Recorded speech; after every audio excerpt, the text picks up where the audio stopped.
El segundo punto es la apertura de la experiencia. En este es la capacidad de poder observar las experiencias sin interponer el filtro de las propias creencias, básicamente sin criticar, sin juzgar. Ajá. Entonces, en psicología es como si fuera una mente de principiante.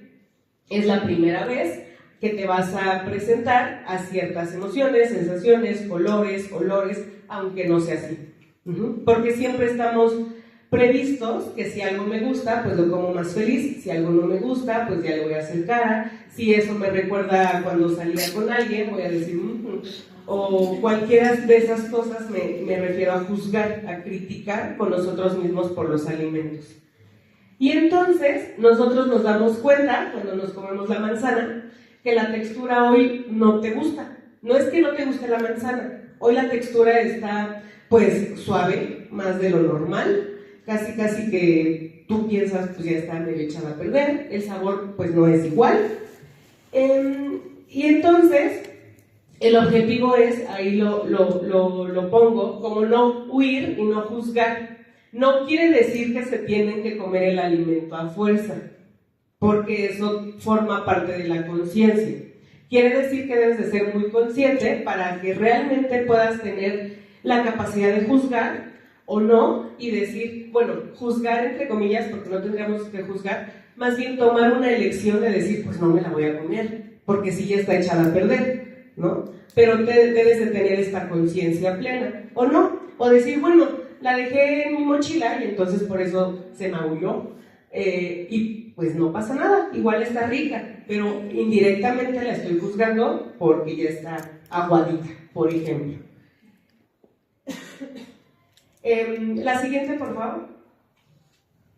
El siguiente punto es la aceptación, y entonces, como anteriormente no juzgamos y no criticamos, pues lo vamos a aceptar, ¿no? Esta aceptación es la experimentación de eventos plenamente y sin defensas, tal y como son. A mí me pareció muy interesante esta parte porque es en psicología, cuando leemos psicología, seguro le ha pasado, que son cosas muy obvias, pero que dices, sí es cierto, sí somos así. Entonces a mí me pareció eso muy interesante porque decía, las personas adoptamos conductas desadaptativas, tal vez no lo que cae en la moralidad, a eso se refiere, para evitar malestar, pero al aceptar que son experiencias pasajeras, dejan de necesitarles o dejas de juzgarles. Y eso, a lo que lo podemos ver, es este ejemplo de la manzana. Vamos a aceptar la experiencia tal y como es. Esta manzana no es perfecta. Y entonces, esas conductas desadaptativas, que podría ser tirar la manzana aunque está bien, empezar a decir de hoy en adelante que la manzana no te gusta, no llevarte de lunch manzana porque entonces se va a hacer aguada, esas conductas se vuelven arraigadas de nosotros por una sola condición o un solo momento. Entonces, pues lo mejor es aceptarlo. O sea, ¿te la vas a comer? Pues cómela conscientemente, adecuadamente. No te la vas a comer, no pasa nada. Pero no de ahí en adelante vamos a hacer una historia mal contada, como si la manzana fuera lo contrario del personaje bueno, ¿cómo se dice? El villano, ¿no? Entonces, y el siguiente punto es dejarlo pasar. Consiste en desaprender o desapegarse de algo a lo que nos aferrábamos. Solemos creer que mientras más se atesore o más se controle, más felices seremos, y pues no. Entonces, y sobre todo en la comida, ¿vale? Por eso existen los TCAs, por eso existe bullying y todos los que hoy ya existen, porque entonces mientras más tengamos, según nosotros, control en nuestra alimentación, mientras más pesemos las comidas, mientras más todas esas conductas de riesgo de un TCA, más controlada es nuestra vida, mejor es nuestra alimentación, y pues nosotros sabemos que en realidad no es así, que esas son conductas de riesgo que más allá de ayudarte, de más allá de mejorar o ayudarte a bajar de peso, vas a lograr todo lo contrario, más una situación psicológica. Entonces, pues nos vamos a dar cuenta que van a llegar pensamientos como, no debería estar comiendo esto a esta hora, porque me voy a comer ya mi lunch y pues al rato que voy a comer, o no es suficiente, no me traje un lunch completo y entonces esto es lo único que voy a comer. Esos pensamientos que siempre tenemos sobre la comida, el asunto es dejarlo pasar, lo observas sin engancharte, lo dejas ir como si fuera una nube y vuelves a concentrarte en el acto de comer. ¿Okay? Tal vez suena muy extremista, no, acuérdense, no hay que ser justo eso, tan extremistas ni tan negativos con los pacientes. Puede sonar extremista en el hecho de decir, a nadie le pasa. O sea, ¿a quién le va a llegar un pensamiento de decir, no estés comiendo eso porque tiene un montón de grasa, un montón? Claro que pasa.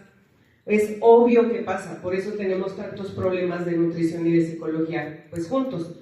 Entonces tenemos que ser conscientes que eso a cualquiera le puede pasar. Podemos empezar a pensar que es insuficiente esa comida, podemos pensar si somos un tanto obsesivos, que eso ya te lo comiste ayer y antier y antier, o que hoy no le pusiste aguacate a tu comida y siempre le tienes que poner aguacate a tu comida, ¿vale? Esas pequeñas pensamientos que en este caso serían obstructivos, obsesivos, como la rumiación, lo platicábamos. Y el último punto es la intención, lo que cada persona persigue cuando practica mindfulness. Entonces aquí están de acuerdo que en este caso sería la alimentación, pero realmente esta terapia, ahorita lo voy a platicar, nació para el estrés, por ejemplo. Entonces, si a mí cada que llueve me da un miedo porque siento que se va a caer mi casa y todas las casas de todos los demás, ese sería mi objetivo a tratar. Entonces, el objetivo, también otro punto importante, es que el hecho de comer es un acto necesario, consciente, es un acto casi que pues obligatorio, porque si no, no estaríamos aquí. Y eso se pierde la idea cuando se empiezan a ver otras características como estas. El objetivo es que nosotros comamos, ¿para qué? Para cuidar nuestro cuerpo, para nutrirnos y listo. Pero también están de acuerdo que es una cuestión de disfrute. El alimento siempre está relacionado con fiestas, con momentos importantes, entonces es demasiado...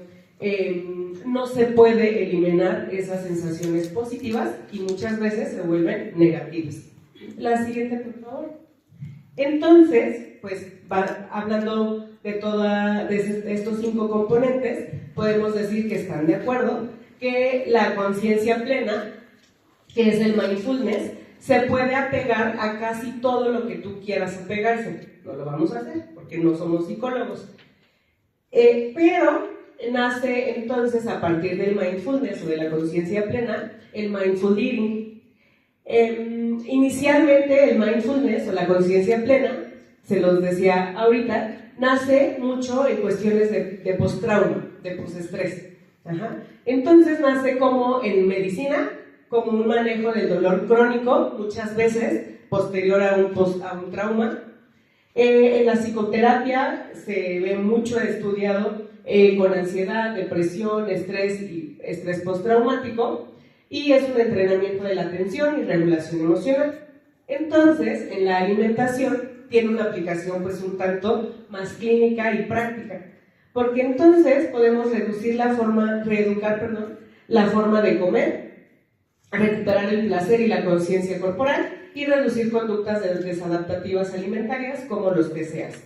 Y esta persona, esta doctora, es Jean Christeler, que ella es la pionera del mindfulness en la alimentación, o sea, de la terapia de mindful eating. La siguiente, por favor. Básicamente es lo que ya dijimos. El mindful eating va a ser esa conciencia plena, acuérdense la palabra o la traducción sería eso, conciencia plena, pero ahora en el acto de comer y de todo lo relacionado a él. Tengan en cuenta que las personas no solamente van a verlos a ustedes porque no saben qué comer. Está inmerso una serie de pensamientos, de creencias, muchas veces erróneas, de creencias muy arraigadas, familiares, culturales, y entonces todo eso delimita que la persona pueda tener un buen seguimiento en el tratamiento o no. Entonces incluye todos esos aspectos que seguramente los conocen como socioculturales, que es básicamente todo lo que nos se acerca de alguna manera a nosotros. Tenemos que prestar atención en señales internas de hambre, saciedad, pensamientos, emociones y sensaciones físicas sin juzgar. Y aquí tenemos otra definición, que es comer intuitivo. El comer intuitivo y el mindful eating son cosas un tanto similares, pero tienen una diferencia, sobre todo psicológica, en la terapia. El comer intuitivo es un enfoque de alimentación basado en señales internas del cuerpo, como el hambre, la saciedad y el placer, en lugar de reglas externas como dietas, calorías y restricciones.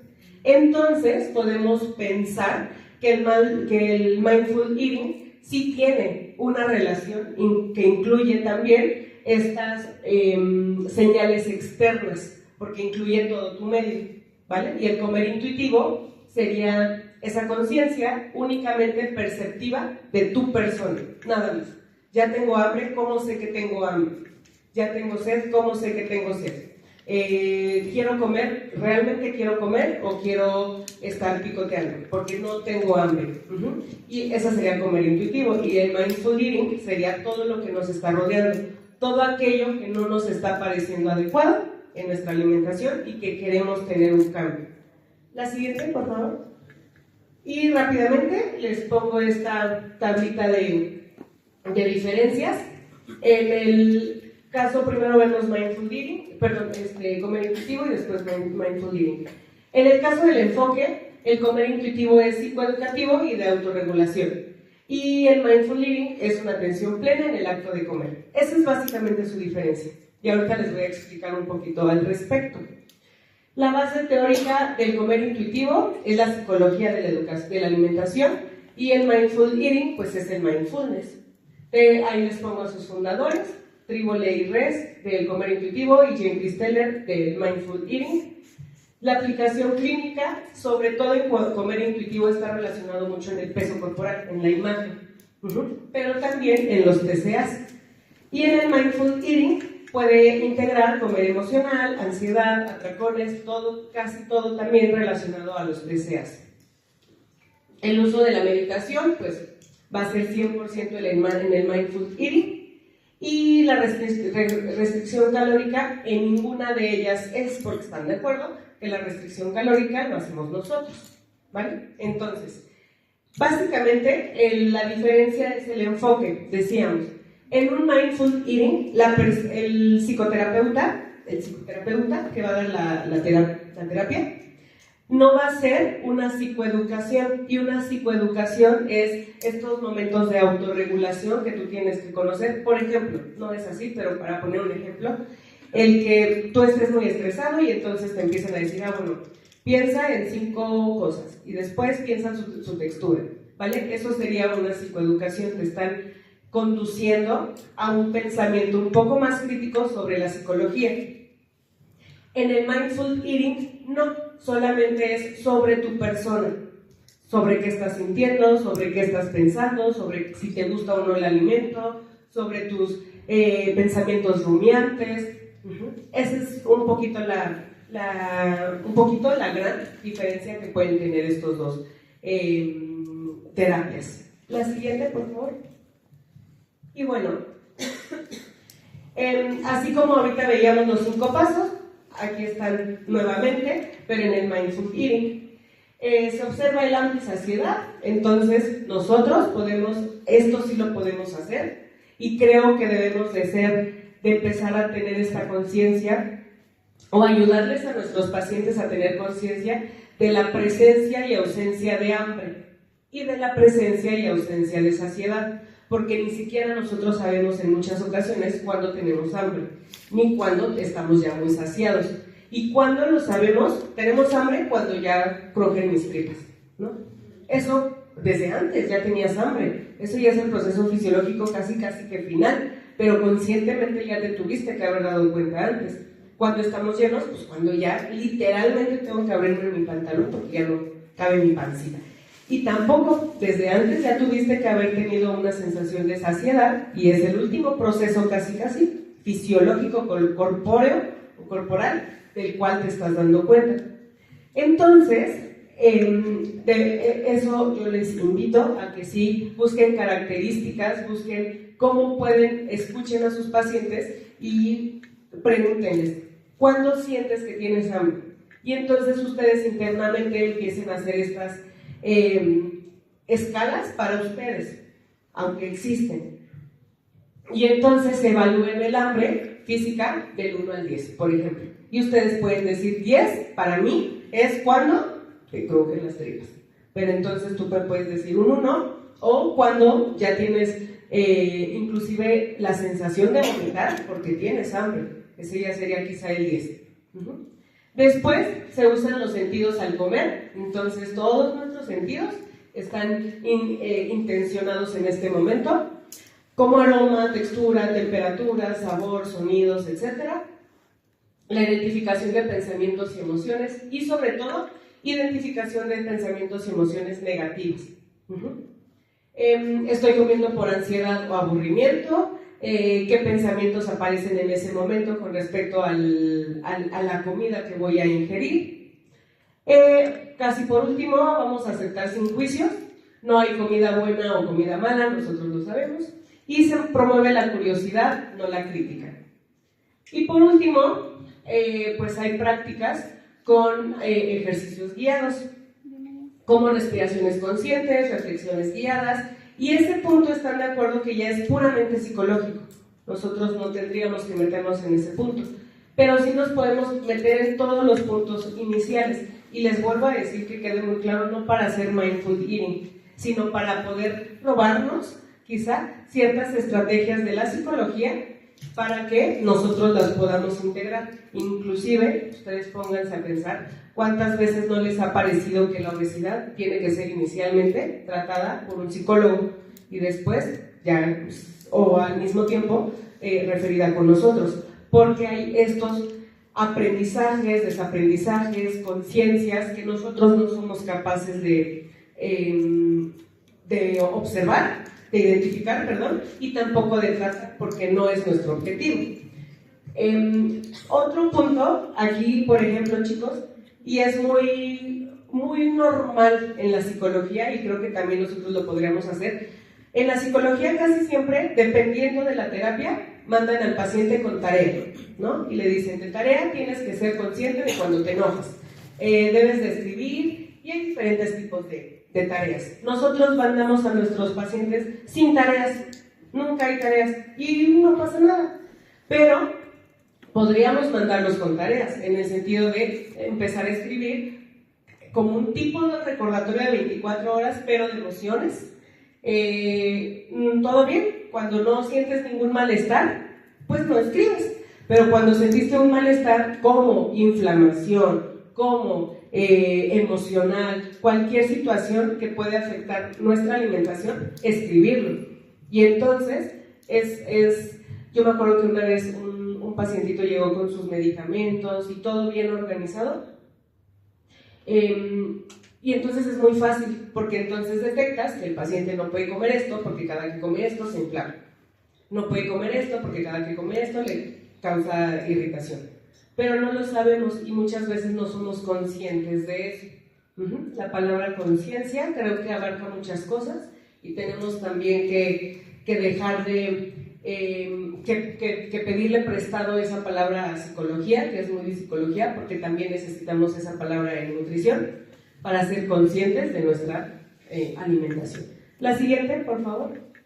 Y bueno, ya por último, les pongo alguna evidencia científica del mindful eating que nos puede ayudar a nosotros como nutriólogos. Se ha visto, sobre todo, que, les vuelvo a decir, no es que solamente ayude en el peso, la conducta alimentaria y atracones, porque ayuda inicialmente en el estrés. Para nosotros serían esos puntos o esas variables. Entonces, por ejemplo, este primer estudio de Liswinsky y colaboradores en el 2019 hicieron un estudio experimental de 90 universitarios australianos. Nosotros ya sabemos, y si no se los explico rapidísimo, tuvieron una intervención, y la intervención es mindful eating. Entonces, ¿Cómo es que sabemos que funciona o no? Necesitas un grupo control y un grupo experimental o de intervención. Entonces, los dividieron, 45 universitarios, ustedes, del grupo de intervención, y ustedes 45, grupo control, ¿vale? Muchos que se dividen hicieron eso, grupo control, grupo de intervención o experimental. Lo que hicieron pues fue mindfulness y mindful eating, ME sería mindful eating, con relación a la técnica de reducción de peso que puede influir, técnica de reducción del estrés que podría influir en el peso. Y pues este artículo o esta investigación no obtuvo diferencias en la reducción del peso, pero presentaron niveles más bajos de alimentación emocional, los de intervención. Y aquí, hubiera puesto todos los que sí tuvieron buenos resultados, ¿verdad? Pero me pareció muy interesante porque ellos querían ver si había reducción de peso sin o en ausencia de reducción de calorías. Y entonces nosotros sabemos que pues no se puede, ¿verdad? Entonces, necesitamos, si es que queremos intervenir en esos pacientes, está muy padre, que veamos otros tipos de características o de ejemplos, pero para bajar el peso no es más que reducción calórica. El siguiente investigación, gracias, es de Hidalgo en el 2019.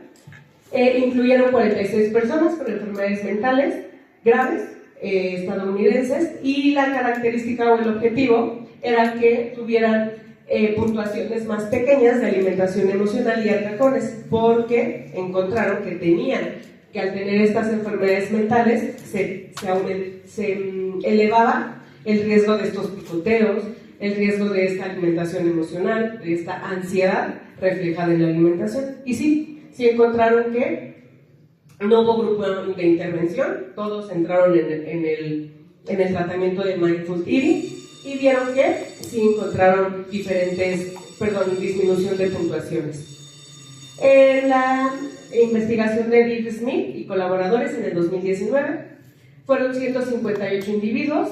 Se evaluaron los efectos del mindful eating sobre el hábito de picar alimentos no deseados. Y ahí estaba interesante porque también integraban el picoteo de alimentos deseados.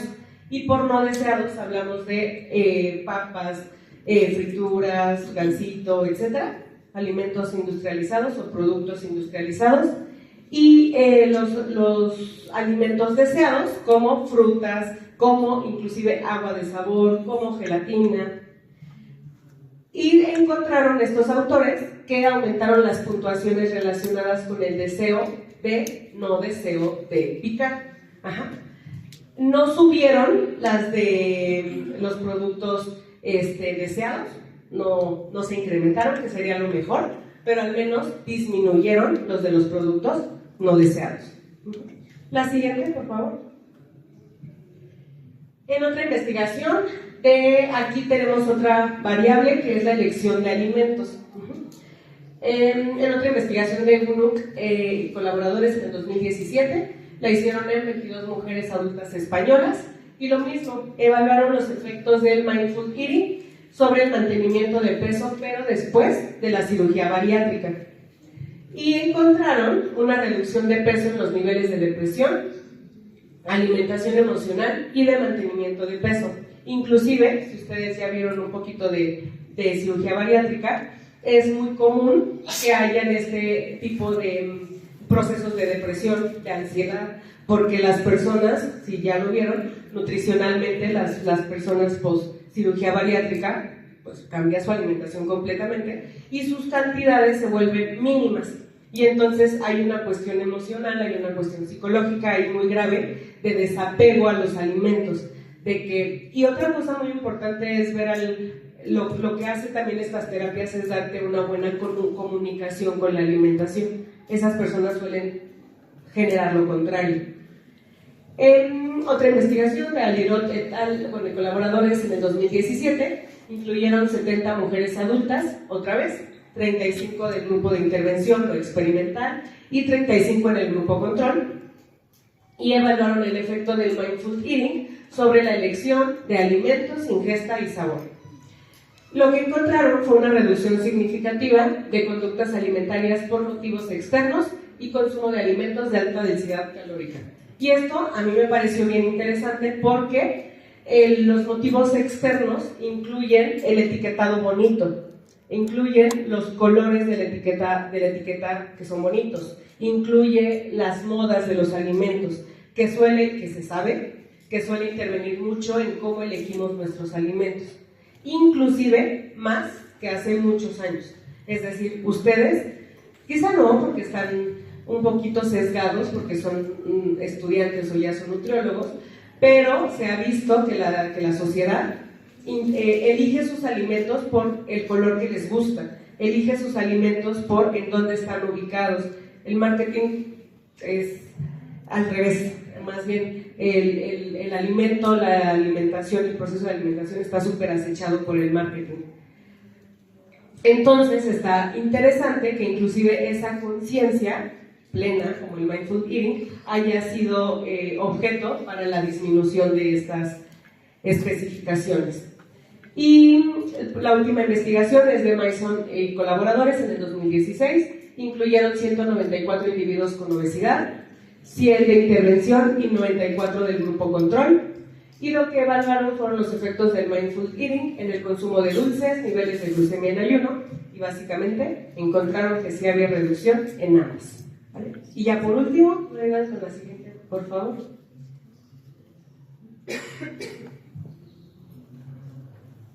¿Me ayudan con la siguiente, por favor?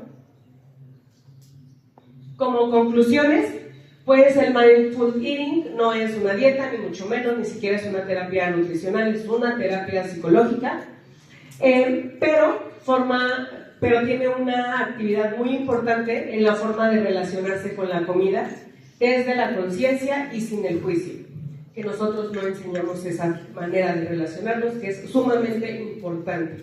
Si ustedes tienen una mala alimentación con los alimentos, es momento de que sanen esa mala relación.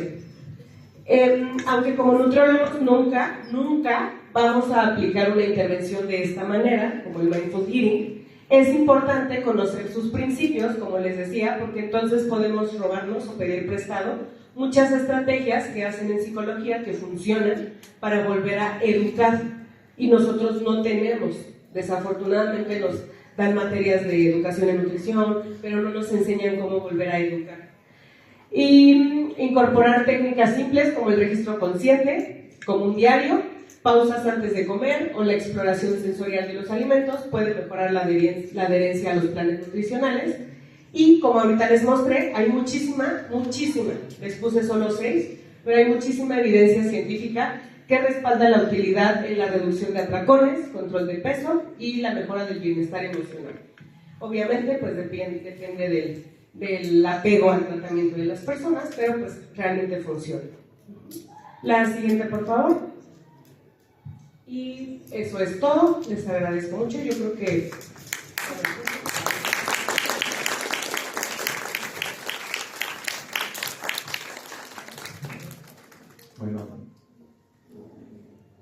Bueno, iniciamos sesión de preguntas. No sé si alguien tiene alguna pregunta acerca del tema. Muy bien, adelante. O déjenme llevo el micrófono porque solamente tenemos uno.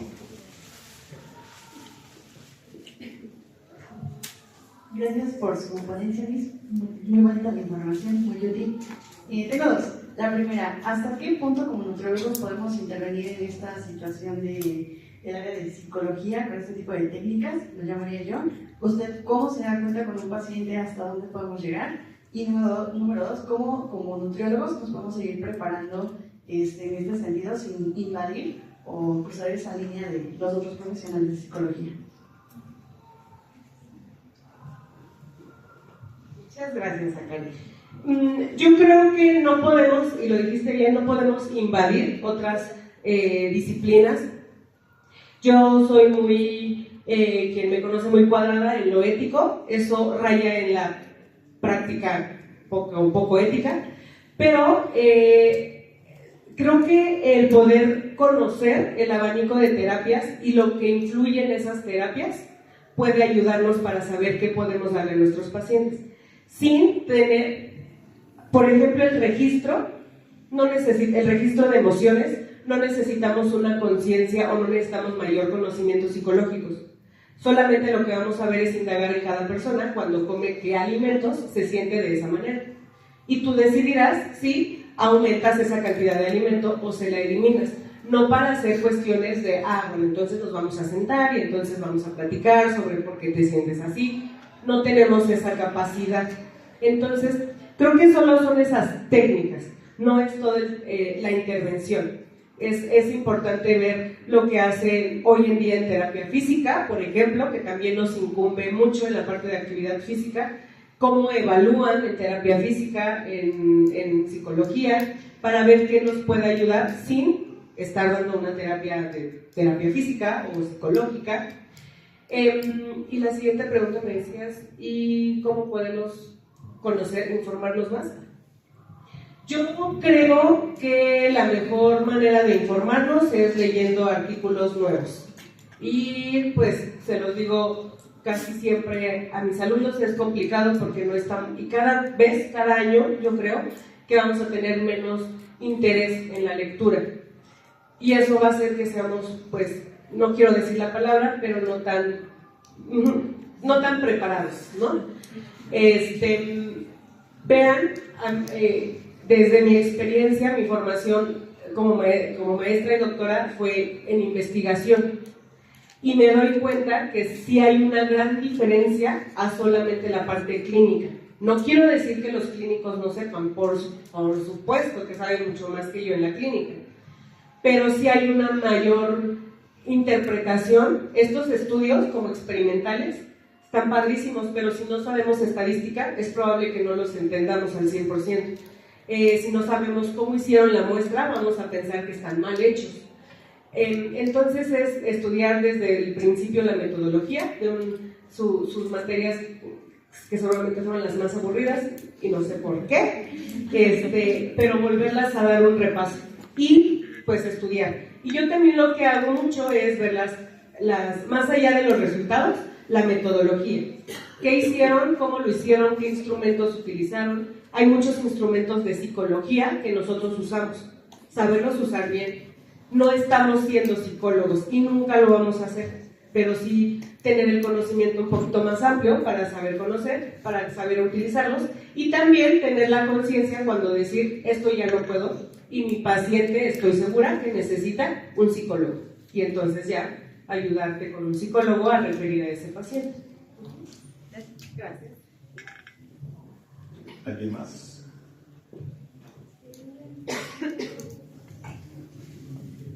En cuestión de la metodología, usted puso algunos estudios que se realizaron. ¿Sí existe un instrumento validado para poder evaluar el mindful living?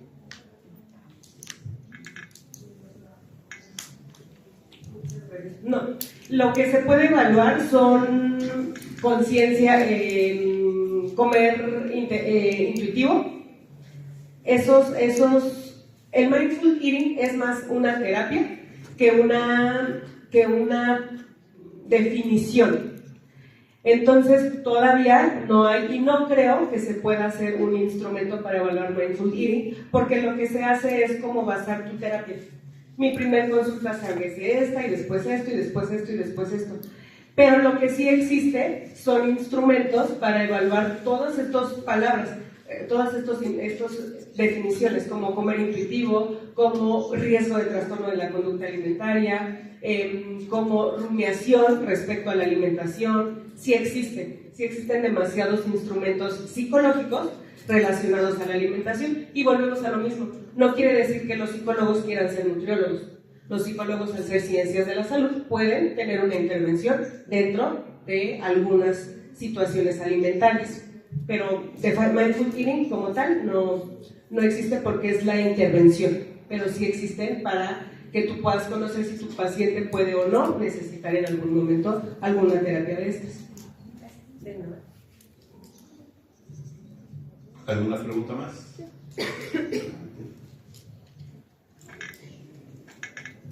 Gracias. ¿Cuáles son las estrategias que usted utiliza en consulta y que nos sugiere utilizar para llegar a un mejor diagnóstico? Diagnóstico. Ajá.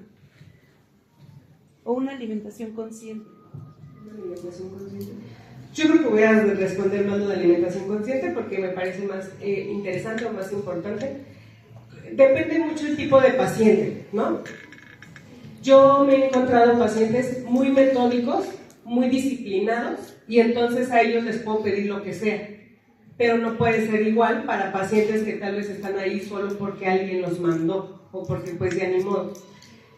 A mí me ha funcionado mucho que la alimentación sea pues muy lo que ya saben, ¿no? Muy aproximada a la dieta del paciente, pero también el hecho de la restricción calórica, y ustedes lo saben, cuando ven las guías, cuando ven la de práctica clínica, pero también la de la ESPE, la ASPE, pues te dice redúcelo hasta 500 calorías y si se puede hasta 800, y tú dices, pues ¿cuántas reduzco?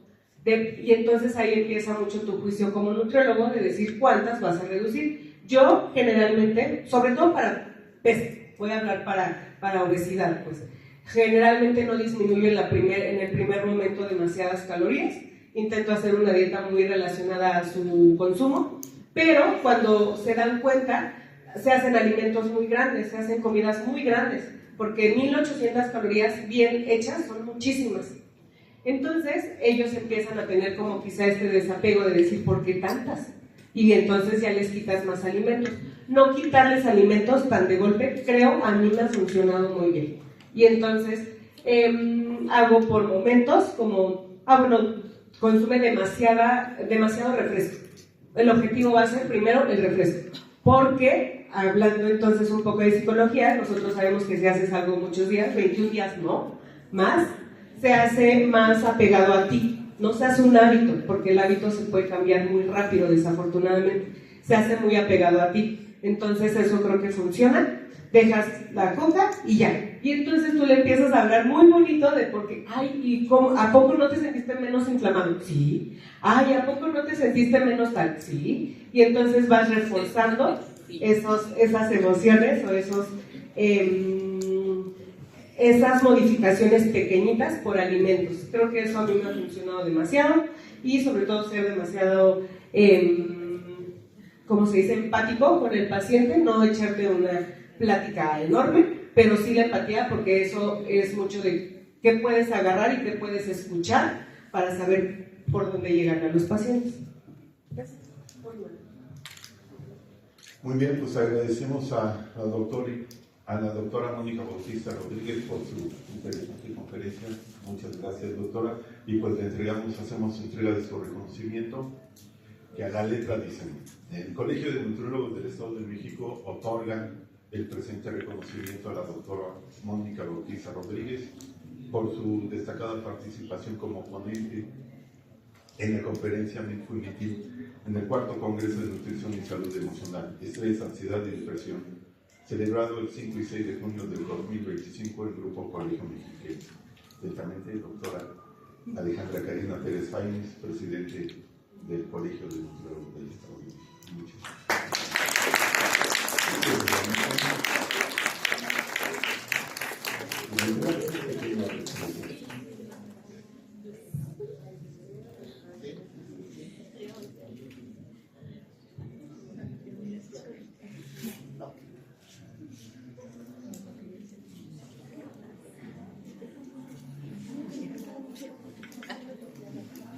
Muy bien, le damos un fuerte aplauso a la doctora.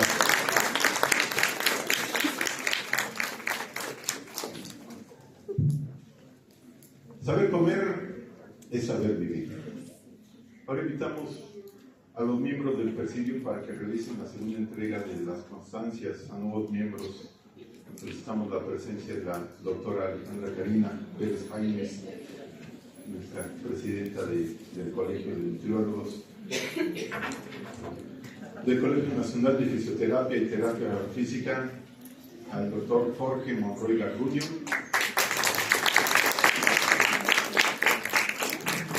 y el doctor José Rodríguez Uribe.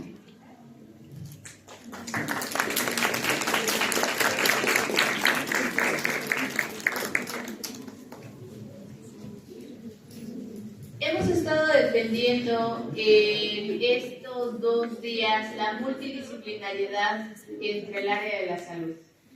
Es importante entender que debemos trabajar en equipo. La clave para el bienestar del paciente siempre va a ser el trabajo en equipo.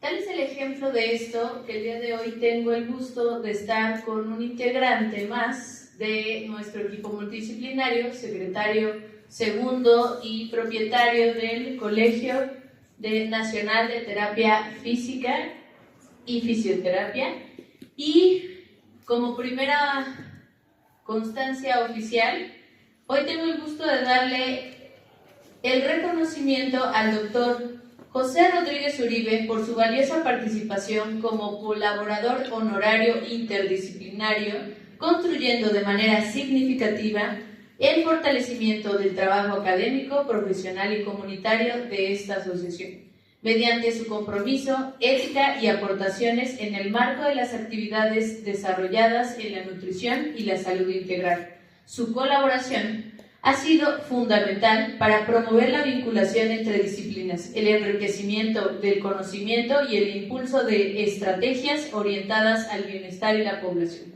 Muchas gracias, doctor.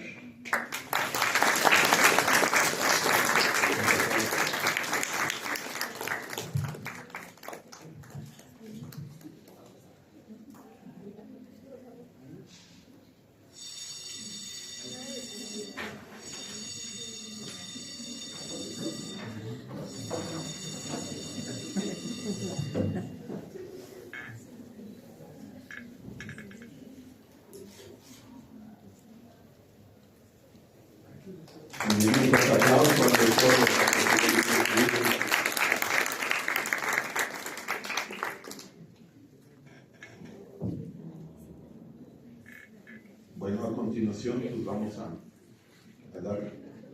a invitar a nuestros nuevos asociados miembros del Colegio de Nutriólogos de Estados Unidos. Tenemos a Huerta Peñalosa Alexandra.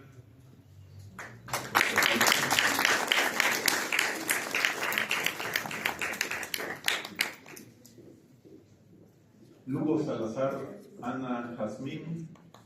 Un fuerte aplauso.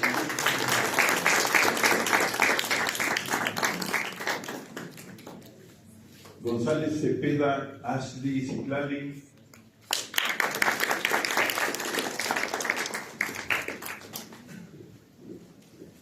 Pedimos el aplauso para Valdés Mendieta Azul Rubí.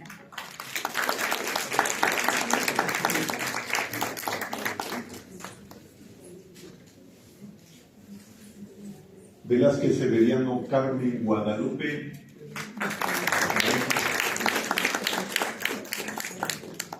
Mendoza Carolina.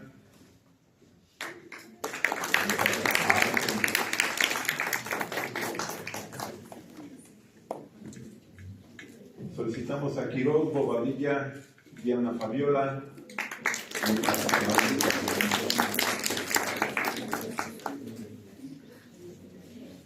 Un fuerte aplauso para Moreno de la Palma Diego Octavio.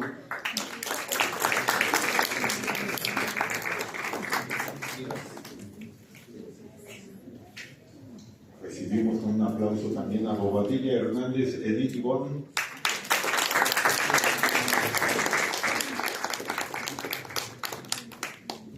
Castañeda González Fernanda Lisset.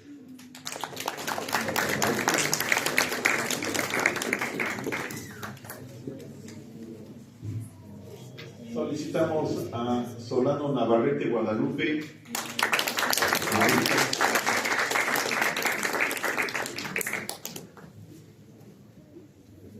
Talavera Ávila Juan José. Un aplauso para ella.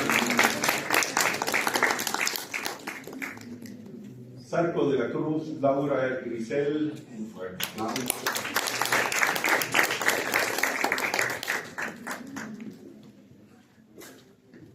Un fuerte aplauso para Peña Reyes Laura.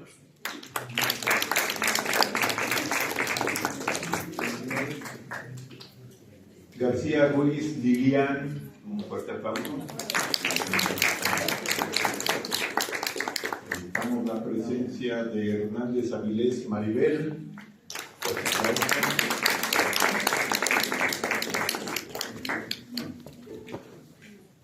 Un aplauso para Cruz Telles Nadia Fernanda.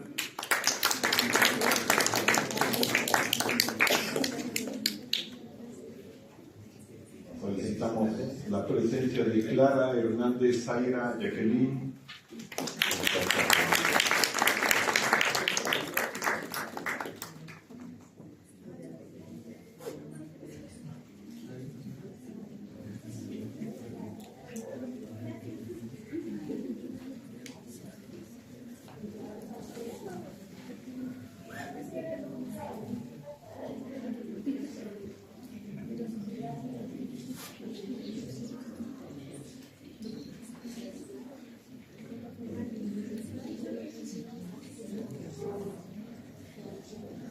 Y pues bueno, felicitamos a nuestros nuevos asociados y les pedimos al Presidium bajar para realizar la foto oficial con los nuevos integrantes del colegio. Así que chicos, los que acaban de recibir su nombramiento, vénganse para la foto. Nos paramos de pie un minuto, por favor, todos. Los nuevos, por favor, nos apoyan en abrir sus folders.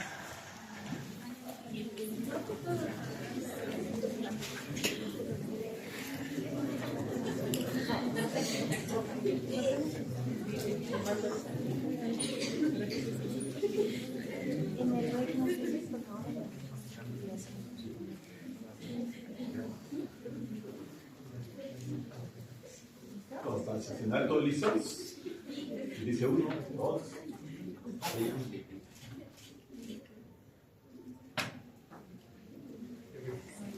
Muchas gracias y muchas felicidades.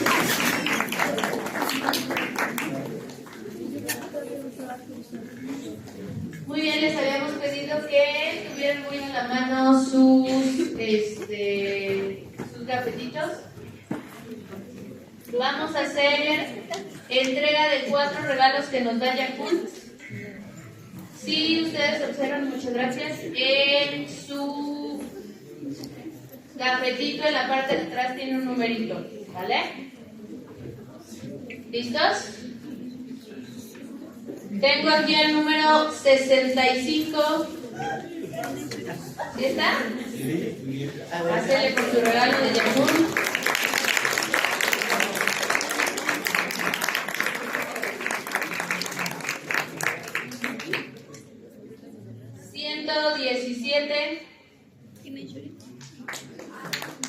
¿Está? ¿No está? Aquí.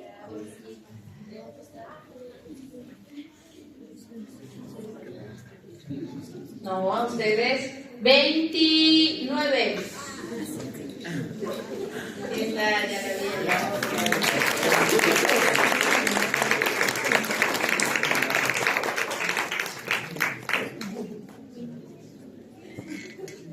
17, ¿está?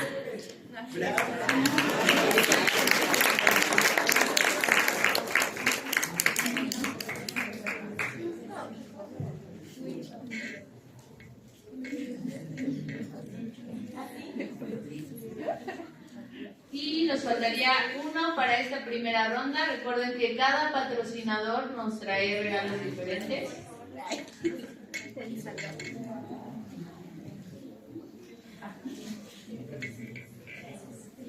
El último sería el número 25. ¿Está?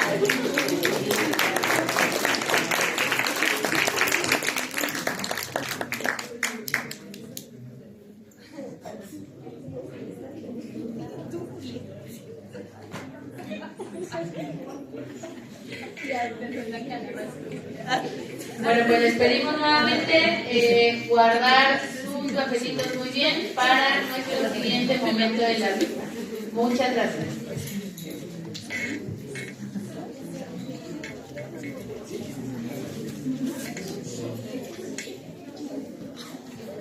Bueno, muy bien. Pues vamos a continuar con nuestro programa. A continuación tenemos a la doctora Guadalupe Jaimes Avilés, que nos trae un tema pues, muy interesante, pues, es algo que probablemente todos hemos sentido en algún momento de nuestra vida. Les pregunto un poquito de la doctora Guadalupe. Ella es maestra en práctica docente, avalada por la Facultad de Ciencias de la Conducta, perteneciente a la Universidad Autónoma del Estado de México, licenciada en Nutrición, avalada por la Facultad de Medicina, perteneciente igual a la Universidad Autónoma del Estado de México. Cuenta con una certificación en psiconutrición avalada por el Centro ASHA, Centro Especializado en Psicología de la Alimentación, 2022-23.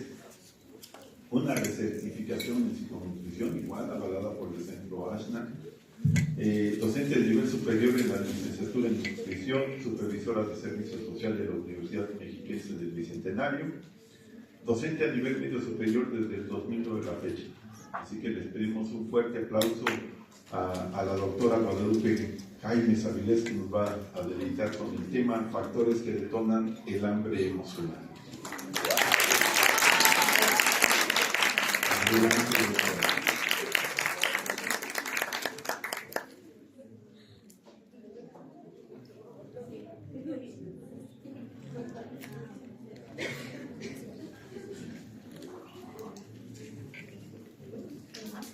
Bueno, me voy a pasar acá adelante para poderme mover. Yo muchas caritas conocidas, exalumnos, qué gusto verlos aquí anotas, sí, levantar su mano. Me da mucho gusto volver a estar aquí con ustedes, ver de diferentes universidades el interés que estamos teniendo precisamente por este tipo de temas que rompen con todo nuestro esquema anterior de forzosamente lo que dicen los libros y nos volvemos un poco arcaicos y ya les estamos abriendo otras posibilidades, ¿no? ¿Qué les puedo decir yo? Experiencia personal con este tema me ha parecido maravilloso. He descubierto cosas fantásticas para el tratamiento, me ha permitido a mí intervenir de una manera muy distinta y dejar huella permanente, que es lo que estamos buscando todos. Entonces vamos a empezar. Yo les voy a platicar un poco de los factores que desencadenan precisamente el hambre emocional. ¿Me apoyan con la siguiente, por favor? Esto quiero que lo hagan a manera de reflexión, porque todos, si nosotros nos enfocamos en nosotros, podemos dar una mejor atención a aquellos que llegan a nuestro consultorio. Entonces, esa pregunta es si alguna vez he sentido ese impulso por comer cuando ya no tengo hambre. No me lo contesten en voz alta, pero sabemos cuándo ocurre. Y si hacemos memoria, porque a veces no prestamos atención, ocurre una vez a la semana, mínimo. Si estamos un poquito mejor, una vez al mes, pero todos, hombres, mujeres, niños, adolescentes, adultos mayores, todas las etapas de la vida, hemos sentido esa parte donde decimos, ya no tengo, pero hay algo en mí que dice sí, un poco más. Entonces, si nosotros respondimos afirmativamente, ya sin responder cuándo o en qué regularidad, la siguiente pregunta es, ¿qué me lleva a comer sin tener hambre? Y es ahí donde empezamos precisamente a indagar en nuestro interior y a decir, bueno, ¿qué había? O sea, si ya no tenía y lo sabía, ¿qué fue lo que me llevó? ¿Con quién estaba? ¿En dónde estaba? ¿Qué contexto era el que tenía? ¿Cómo me sentía? Y es así como nosotros empezamos a tomar conciencia de lo que está ocurriendo con nosotros. La siguiente, por favor. El hambre emocional. Hay muchos autores que les van a hablar sobre el hambre emocional, sobre los conceptos, es que se trata de esto, se trata del otro. Me gusta mucho este concepto porque el hambre emocional la tenemos enfocada en que es meramente negativo. Es decir, a través de esas emociones negativas, y este concepto me gusta por eso, porque habla de la gratificación. Es decir, no solamente nos enfocamos en las emociones negativas, sino también las positivas nos generan hambre emocional. ¿Qué es? El impulso a comer desmedidamente cierto tipo de alimentos que por lo general cumplen a nuestros antojos. Es decir, si recapitulamos qué se nos antoja, cuáles son nuestros alimentos preferidos, a esos recurrimos cuando se presenta el hambre emocional. ¿Qué lo desencadena? Procesos como el aburrimiento, la sensación de vacío, el abandono que podemos sentir, alguna ruptura, algún duelo que tengamos por ahí incompleto o incluso patológico, por leve que sea, puede generar esto. Desde que perdimos una mochila, desde que dejamos de hablar con una persona, desde que cambiamos de trabajo, cambiamos de escuela, cambiamos de círculo de amigos, todo va teniendo una repercusión emocional. Y es ahí la gestión interna que tenemos para estas emociones, pero cuando esa gestión es un poco complicada, es aquí donde se presenta el hambre emocional, ¿ok? Entonces, ese es el caso de las emociones negativas, pero también para gratificarnos lo ocupamos, es decir, estoy contento, vamos a festejar, hoy me siento con una euforia que amerita un festejo a través de la alimentación, y es a nivel cultural. Entonces, todo esto nos da un falso bienestar porque en realidad no lo vamos a tener de manera permanente, lo tenemos en muy corto tiempo. Y al tenerlo en ese corto tiempo, pues obviamente después, ya que se nos pasa la euforia, ya que generó el efecto momentáneo, aparece la culpa y la incomodidad ante lo que nosotros estamos viviendo, ¿ok? Entonces, por eso es tan importante este concepto. La siguiente, por favor. Los mecanismos neurobiológicos que están relacionados aquí, no me voy a enfocar mucho porque es todo un tema. Ajá, si nos metemos a la regulación emocional con la parte de neurotransmisores y hormonas, en verdad es muy complejo, pero voy a tratar de resumirlo y darlo así de la manera más sencilla. Arrancamos con el hipotálamo. Tenemos dos partes del hipotálamo. Uno es la parte ventromedial que nos ayuda, que es el centro de la saciedad, y tenemos al hipotálamo lateral que nos apoya en lo que sería la regulación del apetito. Entonces, de manera normal, nosotros tenemos un estímulo de que tenemos hambre a través de esa hormona que tenemos por acá, que es la grelina, y dice, estoy en ayuno, y se activa, ¿no?, el hipotálamo, y dice, ok, si estás en ayuno, necesitamos comer, y se va mandando toda la sensación de apetito, que es el hambre fisiológica. Esa es la manera de trabajar normal. Cuando nosotros ya consumimos el alimento, nos sentimos satisfechos, existe la saciedad, y entonces nosotros podemos decir, ya, hasta aquí. Se vuelven a mandar señales, encargadas la leptina y el péptido Y, manda nuevamente al hipotálamo la sensación de saciedad y listo. Hasta ahí dejamos de comer. Esa es la regulación normal del hambre. Pero, ¿qué ocurre cuando se meten las emociones? Por eso aparece ahí la dopamina, la amígdala, la corteza prefrontal y la serotonina. Ajá, ahí no está, pero va de la mano con la dopamina. ¿Qué ocurre si yo tengo una sensación de malestar? La dopamina, recordemos que se encarga del placer y del refuerzo. Ajá, acuérdense de estas dos palabras. Y la serotonina del estado de ánimo y de la regulación del hambre. Entonces, si yo me siento triste, los niveles de serotonina están abajo. Si esos niveles están bajos, inmediatamente el cuerpo tiene que generar la compensación y se nos empiezan a antojar los hidratos de carbono, principalmente los simples. Entonces, vamos inmediatamente y bueno, nada más un pedacito. Ya es una señal de que algo no está funcionando de manera correcta. Estos neurotransmisores, la dopamina y la serotonina, trabajan juntos. Entonces, si la serotonina empieza a decir, ok, ya estamos elevando el ánimo, la dopamina también empieza a reforzar que a través de la comida nosotros generamos placer. Y esa es la función de refuerzo. Entonces, debemos de tener mucho cuidado con la relación que vamos a hacer con nuestras fuentes de placer y los alimentos que estamos consumiendo o los recuerdos que vienen de todos esos alimentos también. Así actúan, mandan las señales y entonces el hipotálamo empieza así como que a decir, a ver, ¿cómo? Aquí me estás diciendo que todavía, bueno, si lo estás diciendo, yo te creo, y entonces empieza la desregulación a través del hipotálamo. Cuando nosotros hablamos de la amígdala y de la corteza prefrontal, son las responsables de gestionar todas las emociones negativas, tristeza, estrés, ansiedad, están ahí. Entonces, si estas están presentes, el cortisol se eleva. Si el cortisol se eleva, nosotros tenemos un sueño alterado. Los que han tenido los episodios de ansiedad, díganme cómo se sienten, y más si ocurren en la noche. Les duele el cuerpo al otro día de forma impresionante porque no dormimos nada. O si la tuvimos en el día, los niveles de cortisol no nos permiten conciliar correctamente el sueño. Nuestras horas de sueño no deberían de ser menos de 7, y cuando hay un proceso de ansiedad a veces tienen 2, o si les va bien, 3, y si no, estuvieron toda la noche despiertos por los niveles de cortisol. Si estuvimos en un estrés constante, lo mismo, se elevó el cortisol y nosotros no estamos durmiendo de la manera correcta. Si tenemos un ambiente sobreestimulante, el celular, la televisión, que tengo un foco en la recámara, no permitimos que nuestro ciclo del sueño comience correctamente. Y entonces, pobre hipotálamo, adiós su función. Y entonces todos estos mecanismos, si se dan cuenta, empiezan a verse afectados. Tenemos ahí otro bien importante, el eje intestino-cerebro, que como ya sabemos la importancia y la conexión de los dos, hay por ahí un nervio, el vago. Entonces ese nervio vago nos dice, ¿sabes qué? Está esta emoción. Y entonces empieza a mandar las señales. Pero ¿sabes qué? Además también puedo regular el hambre. Y entonces empieza a mandar señales. Y cuando llega al cerebro, el cerebro va recibiendo todas las señales de estímulos emocionales, de estímulos ambientales, y entonces también comienza a haber una alteración del hambre desde ahí. Entonces, tratemos de ver el hambre emocional, porque posiblemente, ahora ya no, pero hace tiempo decían, no, es que te lo estás imaginando. Es más, llegaron los pacientes, es que en verdad no puedo dejar de hacerlo, y nosotros que decíamos, no, es que si quiere, puede, y no.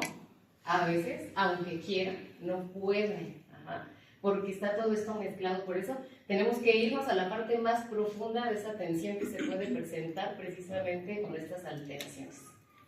Esto es lo que genera el hambre emocional, igual que el hambre fisiológico, a excepción de que la dopamina, la serotonina, la amígdala y la corteza prefrontal en el hambre fisiológica están en sus niveles, todo está bien, y nosotros podemos tener nuestras 3 etapas del proceso de alimentación, que es el hambre, cuando nosotros decimos, bueno, sí, ya, estoy sintiendo hambre, ya.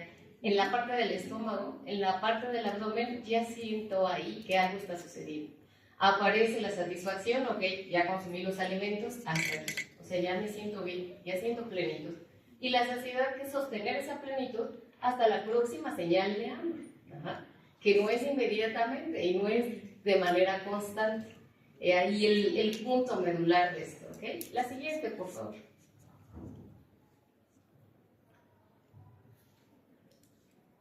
Los mitos sobre el hambre emocional. Ahí tienen el primero, hay muchos. Les traje los básicos. Las emociones negativas los generan. No, es que si tú estás triste, hambre emocional. Si estás enojado, hambre emocional. Pues, ¿qué creen? La alegría y la euforia también generan hambre emocional. Entonces, no nada más son las negativas. También tenemos emociones positivas que pueden desencadenar el hambre emocional. Por eso es tan importante. No es el tema de hoy, pero les voy a dar como una leve introducción. Nosotros manejamos 5 perfiles de alimentación. Uno es el impulsivo, la persona que dice, bueno, ni siquiera me di cuenta que me comí. Oye, te vimos comer tanto, ni vi. Estaba tan metido en estar estudiando, estaba tan metido en mi celular que no me di cuenta. Es decir, le interesa más todo el contexto, toda su vida, antes de lo que está comiendo. Entonces, por eso se le llama el comedor impulsivo. Tenemos al hedonista, que va relacionado con las emociones positivas. ¿Vamos a festejar? Sí, hay que ir a comer, hay que ir a desayunar. Son los que siempre los invitan a todo, a festejar así. Si nos vamos, si comemos, si te traje unos chocolates, ya. Ellos son los que contemplan la parte de la sensación adecuada con lo que es la comida. Tenemos también a lo que es el comedor por estrés, es decir, bajo cualquier factor de estrés inmediatamente recurre al consumo de alimentos.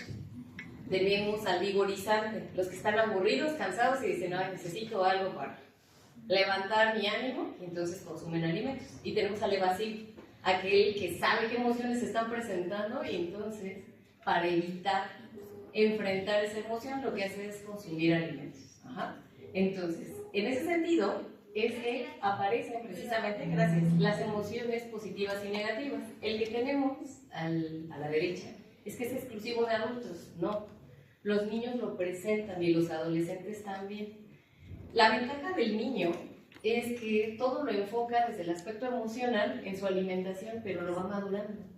Pero en el caso de los adolescentes, actualmente se está presentando un grave problema, porque ellos ya no están teniendo conciencia de su consumo, ellos están teniendo una invasión de factores socioculturales impresionante, y ellos son los que están teniendo ese conflicto y esa incorporación de colocar a los alimentos un peso emocional muy fuerte por su no adecuada gestión emocional.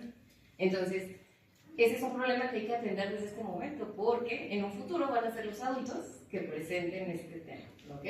El tercero, se presentan mujeres, no nada más en mujeres, también los hombres lo presentan. ¿Es en mayor proporción en nosotras? Sí, porque el contexto social es más pesado para nosotros y lo vamos a ver más adelante.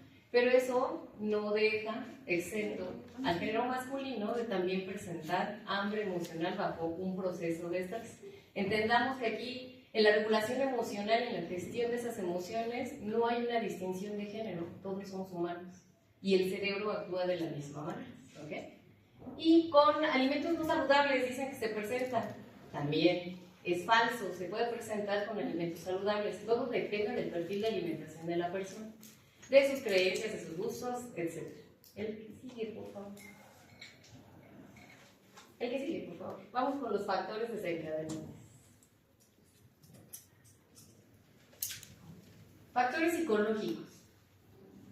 Les coloqué esta imagen de acá porque hablar de los factores psicológicos es un mundo y no alcanzamos a comprender. Tenemos todo un manual, el DSM-5, y si lo han intentado leer es súper complejo, ¿no? Entonces, los licenciados en psicología, los psiquiatras todo el tiempo están enfocados en este estudio y no terminan de comprender a la mente. Ya no es el cerebro, sino la mente. O sea, ¿qué sucede con lo que a mí me está sucediendo? ¿Qué acciones tomo? Entonces, es toda una gama de sensaciones. El primer factor psicológico que puede afectar y que puede desencadenar el hambre emocional es la baja autoestima. Nosotros recordemos que tenemos un proceso de generar nuestra imagen y que tiene que ver con nuestra familia, con nuestro entorno, con nosotros mismos, con qué la reafirmamos y con qué tumbamos a veces esa autoestima. Entonces tenemos que identificar bastante bien cuando llega un paciente si tiene estos rasgos de baja autoestima. Se nota inmediatamente en ellos porque siempre refieren a que se ven mal, se tratan mal incluso. Noten, presten atención cuando ustedes los están entrevistando. Es que yo me veo así, así, y sacan una lista de cosas que son agresivas hacia ellos mismos, entonces nos está denotando la baja autoestima. Tendríamos que prestar atención de dónde viene, si la trae arrastrando, si fue un proceso, si es permanente, si ya lleva años así, porque es lo que nos va a permitir a nosotros identificar si nuestra adherencia al tratamiento va a ser la adecuada o no. El que sigue es la ansiedad. Ansiedad y depresión los voy a manejar juntos. Ansiedad genera niveles elevados de cortisol, lo que ya vimos que desencadena desde la parte neurológica, biológica, una alteración del hambre. Y la depresión también, porque están los niveles bajos de serotonina.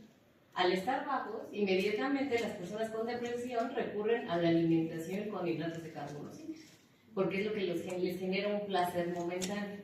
Una vez que lo tienen, sigue el consumo, sigue el consumo. Se van a dar cuenta cómo estas personas todo el tiempo están o consumiendo refresco o dulces. Refresco lo consumen principalmente, sin promocionar a Coca-Cola, pero por la mezcla de la cafeína con esos hidratos de carbono simples, inmediatamente genera esa sensación de placer y listo. Eso sin contar las otras sustancias con las que generan esa sensación de satisfacción. El perfeccionismo, personas de esto lo quiero así, así, así, tan metódicas, también genera lo que es el hambre emocional.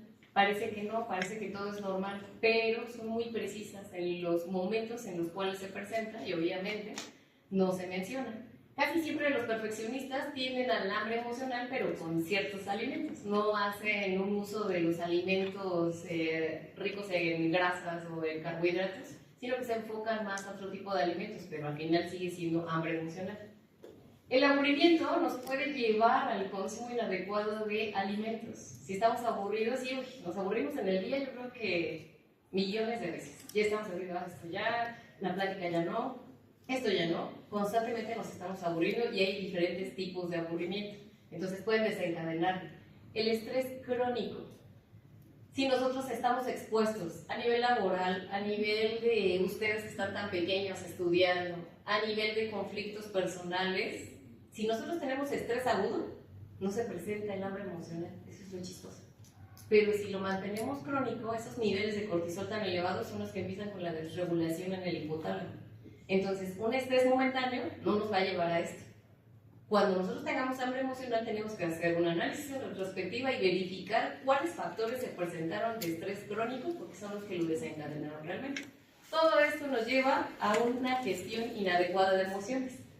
Tenemos por ahí una película, bueno, ya dos, la de Intensamente, donde vemos todas esas emociones y siempre nos sentimos identificados en algo. Ah, así me pasa, así sucede, porque no gestionamos correctamente. Ahora, no gestionamos las mismas emociones de la misma manera.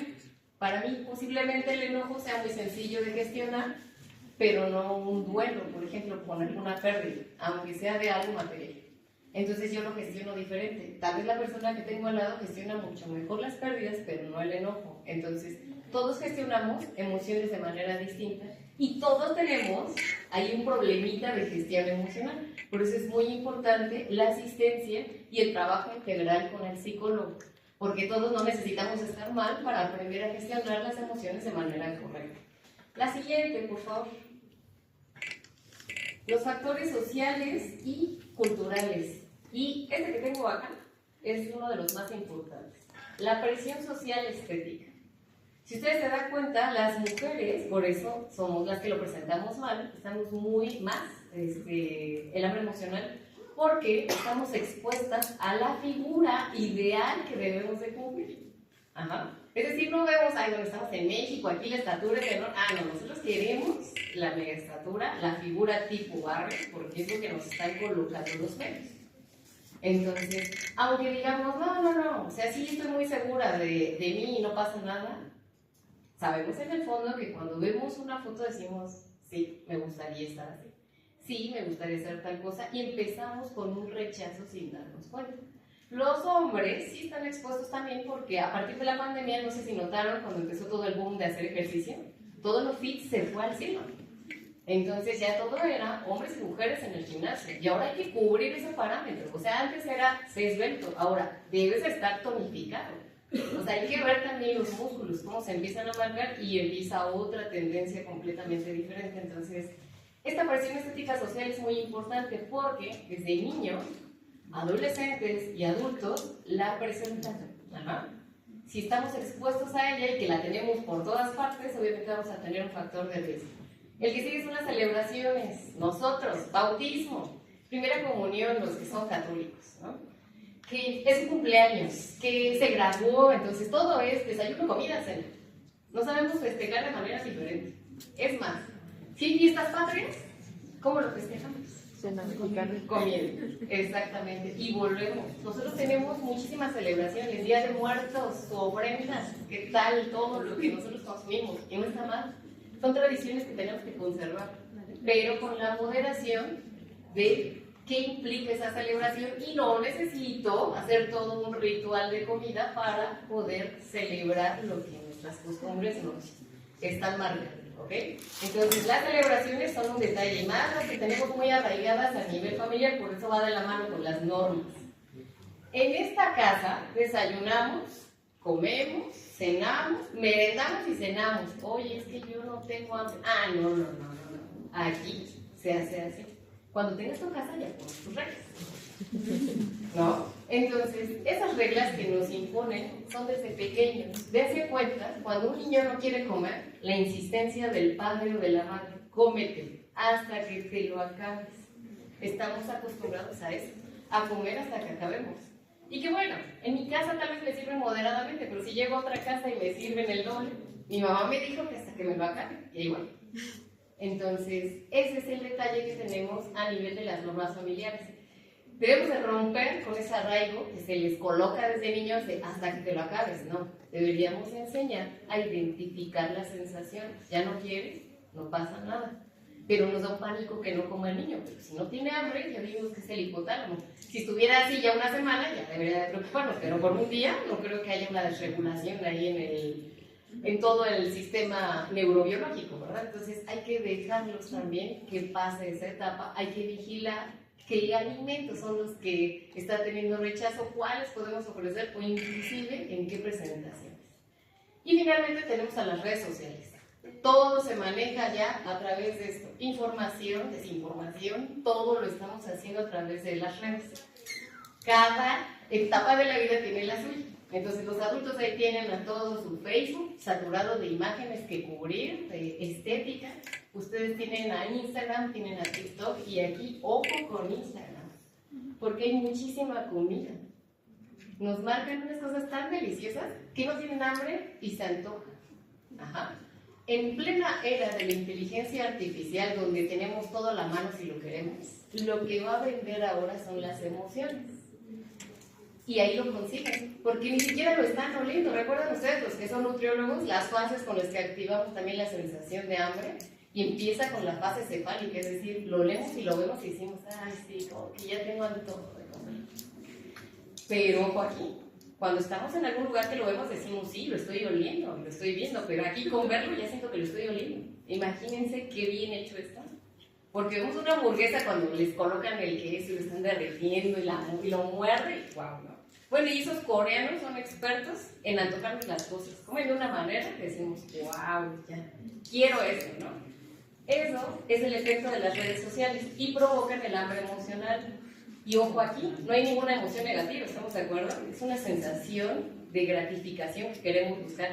Quiero eso que se está comiendo, esa gomita que se comió, yo la he visto y se la come y nosotros llegamos y la metemos, ni siquiera la hacemos así como ellos, se escucha, lo hacen de manera lenta, no, nosotros vamos y rápido, porque estamos cubriendo esa hambre emocional a través del estímulo visual que genera otras emociones de las redes sociales. Siguiente, por favor.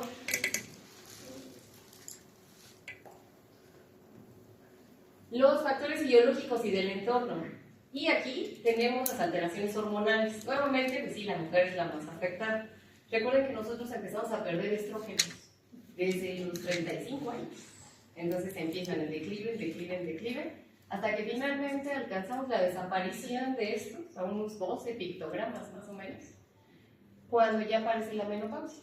Entonces, a la pérdida de esos estrógenos, nosotros vamos teniendo también una resistencia a lo que es el mantenimiento del peso. Lo vamos teniendo complicado. Cuando aparecen estas alteraciones hormonales, diríamos, bueno, de manera normal no tendrían que afectarnos ni desencadenar el hambre emocional, pero provocan un proceso de ansiedad en la mujer. ¿Por qué razón? No estoy comiendo nada. Bien dice, ¿no? Solo de ver y estoy subiendo de peso. Esa frase es detonante, nos está marcando un proceso de ansiedad en la persona y está sintiendo que no debe de comer nada. Entonces, hay que irnos a los cambios hormonales, verificar qué está sucediendo y trabajarlos de manera consciente, es decir, va a suceder esto, pero acompañado de esto, podemos salir perfectamente de estas fluctuaciones que vamos teniendo las mujeres. La alteración del sueño, que ya platicamos de estos ciclos, los ambientes sobreestimulantes. No sé si les ha pasado a los que ya tienen consultorio, que les dice su paciente, es que es algo, no hay otra cosa de comer más que eso. Es más, nosotros como nutriólogos que sabemos lo que debemos de consumir, volteen realmente y vean qué posibilidades tenemos y son casi nulas. Pobres pacientes, si nosotros sabemos sobre cálculo, sobre composición de alimentos y nos cuesta trabajo la elección correcta, imagínense ellos. Claro que están limitados, claro que se sienten estresados, entonces estos ambientes sobreestimulantes son un caos para desencadenar el hambre emocional. Las dietas restrictivas, procesos de ansiedad y de estrés crónico. Todo el tiempo creen que si hay restricción, todo funciona. Y si dan de más, sienten, como ya se hacen expertos en cálculo de energía, ya ellos sienten que están comiendo de más. Entonces todo el tiempo están manteniendo un estrés crónico, que ya vimos que el estrés crónico sí afecta a nivel del hipotálamo. Entonces ahí está el factor que está desencadenando. Y la disponibilidad de alimentos. Es una gran ventaja que nosotros disfrutemos de la seguridad alimentaria, de ir a un súper y ver todos los alimentos, de llegar a casa y que tengamos otra proporción de alimentos. Pero aquí el punto. Tenemos tanta disposición que ya perdimos el buen juicio para la elección de los mismos. Entonces nos saturamos de colores, nos saturamos de imágenes, nos saturamos de tendencias. Y viene también a través de las redes sociales. Ah, quiero esto porque lo vi, me lo anunció tal influencer, lo vi en un TikTok y lo quiero. Entonces, cuando nos prestamos a esa alteración, estamos colocando a la disponibilidad de alimentos como un factor de riesgo para lo que es el hambre emocional. La siguiente, por favor. Factores aprendidos, súper importantes. La relación de la comida y emoción en la infancia. Traten de recordar cuando eran niños y los querían callar, ¿qué les daban? Algo de comer, un dulce. Entonces, ustedes aprendieron que para quedarse en paz hay que comer dulce. Y si ustedes están estresados, véanse en épocas de exámenes o cuando tienen que entregar algo, necesito un dulce. Ya con eso me calma. ¿Escuchar? Era su mamá hablando. Una gente que no se dedica. Y hay una conexión. Ahora, ¿te sientes enfermo? ¿Qué te prepara? ¿Va a ser tu cumpleaños? ¿Qué quieres? Y entonces volvimos a aprender que si estamos enfermos, nos podemos permitir cualquier tipo de alimentación a la hora que sea, porque estamos enfermitos, pobrecitos de nosotros. Pero, si estamos también en la parte de celebración, es mi cumpleaños, entonces en mi cumpleaños puedo comer todo lo que yo quiera. Oye, moderación, no, es mi cumpleaños, es una vez al año y listo, ¿no? Ah, pero mañana es el cumpleaños de... es que también es importante su cumpleaños, o sea, si él comió conmigo, yo como con él, ¿no? Ser cooperativo, entonces es ahí donde empieza ese punto. Hábitos familiares culturales. En México tenemos un arraigo hacia las celebraciones y una conexión impresionante con la comida, hasta para la muerte. Por eso nosotros celebramos y le dejamos lo que se le antoja a la persona que vivía. Entonces, como pueden ver, sí tenemos un peso muy fuerte a nivel cultural, además de una gastronomía deliciosa, que como les digo a los pacientes, no voy a restringir absolutamente nada, porque sería rechazar lo que nosotros somos, pero vamos a aprender a hacerlo, ¿ok? Y finalmente el reforzamiento, comer es sentirse mejor. Todo el tiempo nos los están catalogando. Si estás mal, come y te vas a sentir mejor. Es más, cuando lleguen tristes a su casa, les pregunto, ¿quién se? ¿Estás triste? Sí. Desayuna, come algo y vas a ver que con eso se te pasa. ¿Ven? Y entonces uno va y se asoma y dice, ni tengo hambre, pero pues me dice, bueno. Amigos, oye, ¿te sientes mal? Vamos a tomarnos un café, vamos a tomar otra cosa y vas a ver que se te pasa y entonces volvemos a lo mismo, ¿ok? Estos son los factores que se empiezan a presentar. Estos es el grupo de factores más importantes que desencadenan el hambre emocional, pero quiero que los vean como detonantes de lo que vimos primero, que es la función del hipotálamo, la dopamina, la serotonina, la leptina y todo lo que tiene que ver con la sensación de hambre y saciedad. La que sigue, por favor. ¿Cómo identifico el hambre emocional del hambre fisiológico? Ya sabemos, porque nos han invadido del hambre emocional, ya sabemos que viene desde nuestra cabeza, que es cuando no tenemos hambre y ahí estamos comiendo, pero lo sabemos de memoria. Pero es persistente. ¿Y por qué es persistente? Y hay que regresarnos a su clase de absorción de hidratos de carbono. Cuando nosotros consumimos un hidrato de carbono, inmediatamente hay un transportador, ahí regresense a buscar sus libros, los famosos GLUT. Y ese GLUT permite que llegue o se incorpore a la célula de manera correcta, pero tiene un proceso y un tiempo. Es decir, si nosotros comemos lentamente, damos el tiempo para sentir la satisfacción y la saciedad, el GLUT llega y lleva correctamente, incorpora los hidratos de carbono. Pero cuando nos aceleramos y no le damos tiempo, entonces seguimos con la sensación. Entonces, esa parte donde dice que es persistente es porque no está llegando de manera correcta, es decir, lo estamos consumiendo muy rápido, aunque sean pequeños bocados. ¿Cómo la distinguimos del hambre fisiológica? Porque esa se siente en el estómago, es decir, no estamos pensando, como que tengo hambre. Cuando decimos como que tengo hambre, no es fisiológica. Es decir, nuestra cabeza está diciendo, como que algo se nos antoja. ¿Cómo pueden comprobarlo? Cuando les responde su mamá, ahí hay fruta.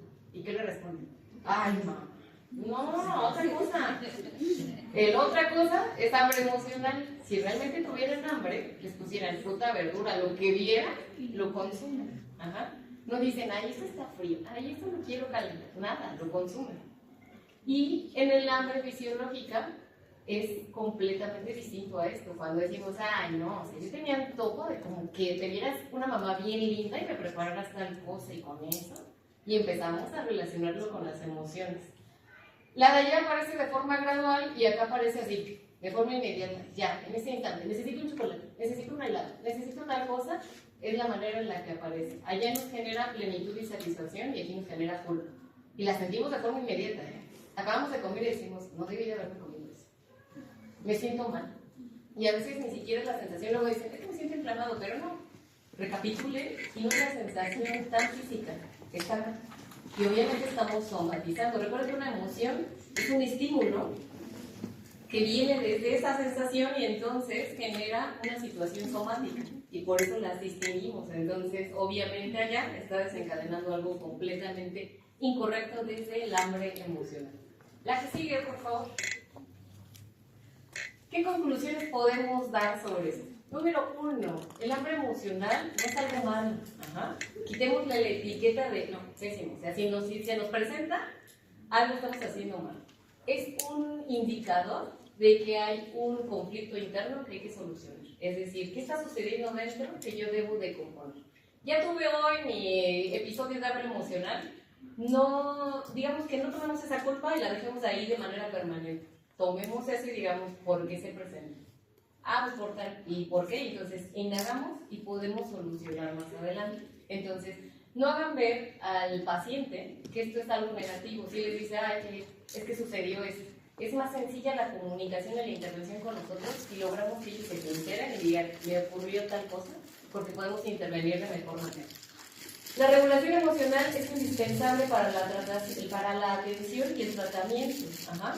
Esta regulación emocional no la conseguimos nosotros como nutriólogos, es la asistencia de un psicólogo o de un psiquiatra, de acuerdo a lo que vaya teniendo. También los psiquiatras atienden de manera conductual, no nada más desde el aspecto farmacológico. Entonces, cuando nos llega un paciente con algún trastorno, nosotros debemos de comprender cómo sucede, qué efecto están teniendo los medicamentos, qué antojos están presentando y a él qué le desencadena. ¿Ok?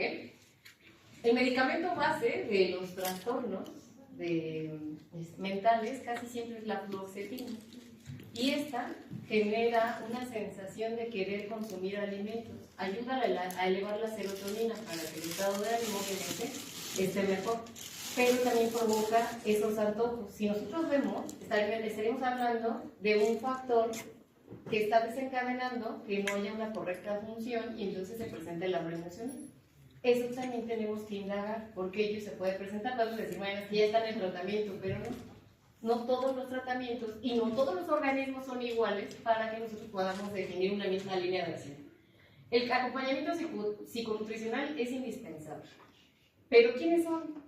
Somos nutriólogos atendiendo ciertas técnicas psicológicas para la adherencia del plan de alimentación, no para meternos en la regulación emocional.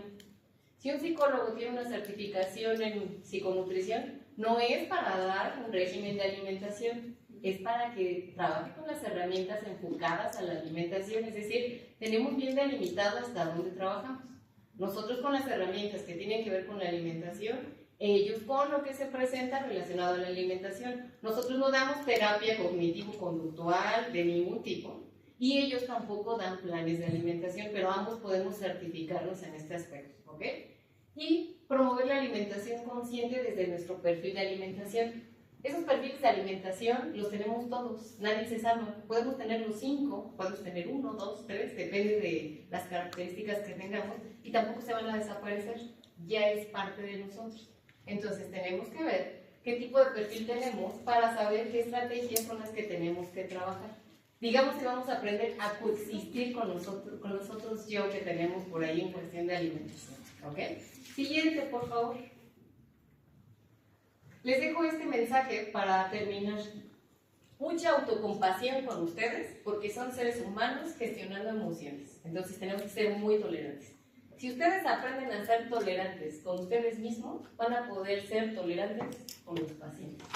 Compasión con ellos porque son seres humanos con una infinidad de conflictos internos que no conocemos y que están trabajando. Por eso les puse ahí ese iceberg para que no se les olvide. Ese iceberg en la punta es el paciente llegando a decir, vengo con usted porque ya quiero cambiar mi estilo de vida y quiero reducir de peso porque fíjese que ya me diagnosticaron con diabetes. Esa es la punta del iceberg, pero abajo está todo lo que lo desencadena. Depresión, ansiedad, duelos no cumplidos, un proceso de baja autoestima. Entonces nosotros tenemos que identificar abajo qué es lo que hay para que nuestra intervención sea mucho mejor. Que realmente entendamos en dónde, qué perfil de alimentación tiene y nuestro plan, además de personalizado, también sea acorde a su situación y la adherencia sea más sencilla.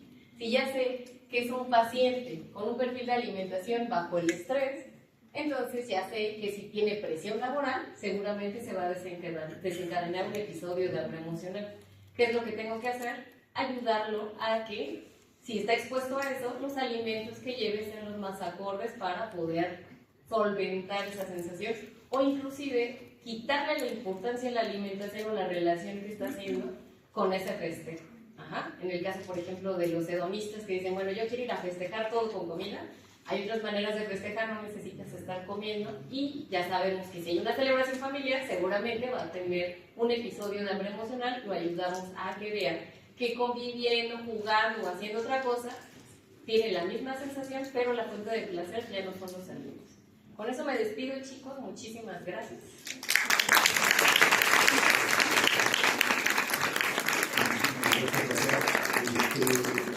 Rápidamente una preguntita. Adelante, esperemos que se escuche. En un caso ficticio, una persona con sobrepeso y ansiedad y tiene procesos de propones, ¿cómo puede quitarle los alimentos a una persona que su única felicidad es la comida? Ok, ahí si tiene proceso de ansiedad, sobrepeso y su única fuente de felicidad es la comida, así sin hacerle el instrumento que se debe de aplicar, te puedo asegurar que tiene un perfil hedonista, es decir, consigue ese placer o se siente de manera correcta. Si nosotros llegamos y le decimos, ya no esto, entonces él lo que va a tener es decirnos, sí, ya no lo voy a hacer, pero sabemos que lo va a seguir haciendo.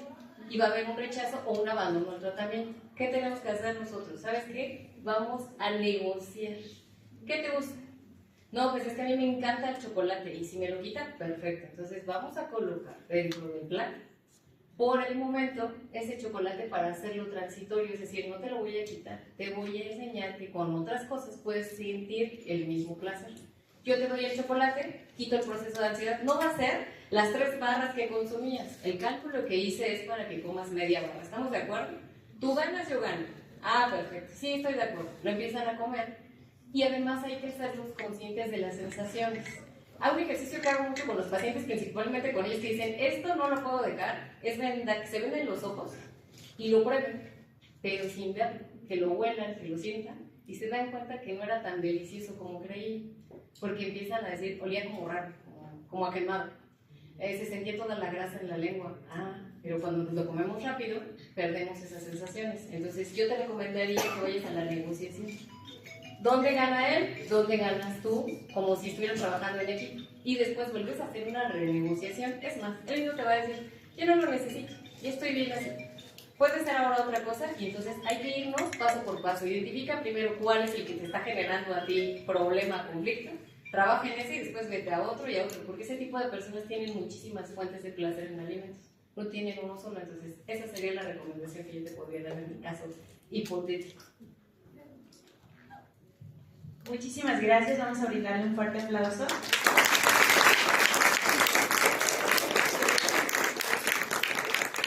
Bueno, vamos a pedir su reconocimiento a la maestra Guadalupe Yaimes Áviles por su destacada participación como ponente en la conferencia Factores que detonan el hambre emocional en nuestro 4º Congreso de Nutrición y Salud Emocional, Estrés, Ansiedad y Depresión, celebrado el día de hoy, 5 y 6 de junio del 2025, y en Grupo Colegio Mexiquense. Maestra, muchísimas felicidades, es un honor volver a verte por aquí.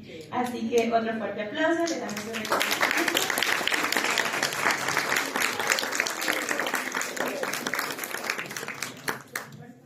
¿Y podemos abrirlo para una pantalla?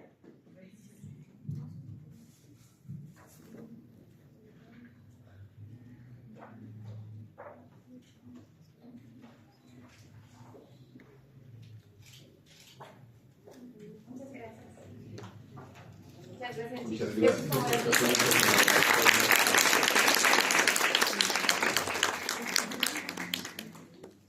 Bueno, a continuación les vamos a presentar un video de parte de Bienplena. Entonces, pongamos atención adelante, corre video.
Hola, somos NutriEntrénate, un software de nutrición creado por nutriólogos para nutriólogos. Detrás del proyecto vemos 4 especialistas, 3 nutriólogos y un programador. Cada uno de los nutriólogos nos dedicamos a distintas áreas de especialidad: salud hormonal, antropometría, recomposición corporal y deporte. Además, tenemos experiencia en la consulta particular, por lo que Hola, somos NutriEntrénate, un software de nutrición creado por nutriólogos para nutriólogos. Detrás del proyecto vemos 4 especialistas, 3 nutriólogos y un programador. Cada uno de los nutriólogos nos dedicamos a distintas áreas de especialidad: salud hormonal, antropometría, recomposición corporal y deporte. Además, tenemos experiencia en la consulta particular, por lo que las necesidades reales y dificultades de la consulta las hemos podido plasmar en nuestro software. El sistema cuenta con una barra lateral de configuración, en la que vamos a poder configurar y contar con una agenda digital, automatización de citas, recetas, ingredientes, incluso poder personalizar nuestro logo. El calendario de citas se puede configurar y personalizar de acuerdo a los horarios y días de trabajo que cada uno de los nutriólogos maneje. El sistema te permite agendar citas de manera presencial o en línea y también hacerle alguna anotación para el día de su consulta a tu paciente. Con nuestro calendario puedes llevar un control de los pacientes que han confirmado, están pendientes o incluso han cancelado su cita. Te permite enlazarlo al calendario de Google para que tengas mayor organización con tus tiempos personales y los de trabajo. A los pacientes les llegan correos automatizados cuando agendas una nueva cita, recordatorios y cuando está listo su plan de alimentación. También puedes personalizar más tu trabajo, incluyendo tu logotipo en todos los planes de alimentación. Nuestro expediente clínico está basado en la norma oficial mexicana 024, expediente clínico electrónico. Una de las funciones estrella de nuestro software es el filtrado de alimentos no deseados, es decir, quitas de la lista los alimentos que no consume el paciente y más adelante en las recetas o ingredientes no te los va a sugerir, para que tú puedas tener la tranquilidad y certeza de que estás trabajando adecuadamente. Nuestro perfil antropométrico está basado en el protocolo internacional en cineantropometría. Cuenta con 21 medidas antropométricas y un espacio libre para que tú puedas agregar medidas personalizadas. Nuestra calculadora del factor de actividad física está apoyada de inteligencia artificial. Con base en 3 sencillas preguntas vas a poder filtrar la actividad física de tu paciente y esto en automático se va a agregar al requerimiento calórico total. Buscamos que todos los procedimientos se hagan de manera sencilla, por lo que en 5 sencillos pasos vas a poder elaborar tu plan de alimentación completo. En el paso número 1 estableces las calorías con las que quieres trabajar y en el paso número 2 colocas macros y los grupos de alimentos. Paso número 3, establece los tiempos de comida. Tenemos 3 tiempos de comida principales y hasta 4 colaciones. Paso número 4, puedes hacer el plan de alimentación por menú específico o equivalentes o bien combinar ambas opciones. En el paso número 5, solamente resta verificar que todo está elaborado correctamente y enviar el plan. Los pacientes tienen un usuario y contraseña para que puedan descargar su plan. Incluso la plataforma es interactiva y ellos pueden hacer algunas equivalencias de alimentos. Asimismo, ellos organizan su menú de lunes a domingo con base en las opciones que tú le mandaste. Si lo requieren, pueden imprimir su plan de alimentación, ya sea en menú específico o en equivalencias. En NutriEntrénate buscamos que todos los nutriólogos tengan mayor disponibilidad de tiempo, su trabajo sea eficiente, generen mayores ingresos y, por supuesto, su trabajo siga siendo completamente personalizado. Pueden encontrarnos en redes sociales como NutriEntrénate, software de nutrición. Muchas gracias. Muchísimas gracias y como lo ven, NutriEntrénate, tenemos aquí el día de hoy a la nutrióloga Emma Trejo, la cual nos va a brindar unas palabritas, también por si tienen alguna duda, con toda confianza. Así que por favor, Nutri, ayúdanos a pasar de este lado. Gracias. Chicos, buenos días. Mi nombre es Emma Tinajero, a nombre de todo el grupo de NutriEntrénate. pues queremos presentarles nuestra herramienta. Detrás del proyecto habemos 3 nutriólogos especialistas, como pudieron ver en el video, en salud hormonal, en deporte y en cineantropometría. Los 3 nos dedicamos a la consulta particular, por lo que hemos podido plasmar en el software todas esas necesidades que nosotros tenemos en consulta y facilitar pues nuestro trabajo. Queremos ofrecerles un pequeño obsequio. No sé si todos ustedes ya han pasado a la carpa. Tenemos por ahí nuestro stand. Al ratito que tengan un break, si quieren pueden pasar. Vamos a estar ahí disponibles para ustedes, incluso también si tienen alguna pregunta.